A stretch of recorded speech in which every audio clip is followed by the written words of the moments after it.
नहमदु व नसल्ली अला रसूलिल करीम। अस्सलामु अलैकुम व रहमतुल्लाहि व बरकातुहू। नाजरीन, आज की मौजू कुछ अलग किस्म की है। अक्सर ये बात सुनते आ रहे हैं कि हमने ये वजीफ़ा किया, वो वजीफ़ा किया, लेकिन कुछ रिजल्ट सामने नहीं आया, मेरा काम नहीं हुआ। वज़ाइफ कुरान पाक हदीस में फ़र्क नहीं है, फ़र्क हमारे दिलों में है, हमारे ज़ुबानों में है। हम लोग गुमान रखते हैं लेकिन यकीन नहीं। अल्लाह ताला खुद कुरान पाक में फरमाता है कि मैं हर बंदे के साथ ऐसे सलूक करता हूँ जैसे वो गुमान रखता है। जुनैद जमशेद साहब, अल्लाह ताला उसको जन्नतुल फिरदौस नसीब फरमा, वो कहता है कि कौन कहता है कि अल्लाह ताला मेरी दुआ कबूल नहीं करते।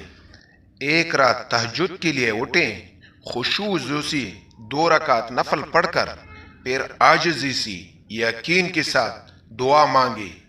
दुआ ऐसे मांगे कि अल्लाह ताला के सामने मैं बैठा हूँ, मांग मांग कर रो लें, फिर देखें कि आपकी कौन सी दुआ है कि वो कबूल नहीं होती। इंशाल्लाह 1-2 दिन में सारी मुश्किलात ख़त्म हो जाएगी और सारी दुआ कबूल हो जाएंगी। हम लोग नमाज पढ़ते हैं लेकिन दुआ में कंजूसी, वज़ाइफ तिलावत करते हैं लेकिन दुआ में कंजूसी करते हैं। असल जो चीज़ है वो दुआ है।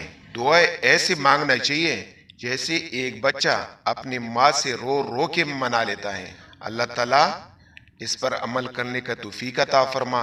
भाई दोस्तों, अगर वीडियो पसंद आए तो चैनल ज़रूर सब्सक्राइब करें। जज़ाकल्लाह।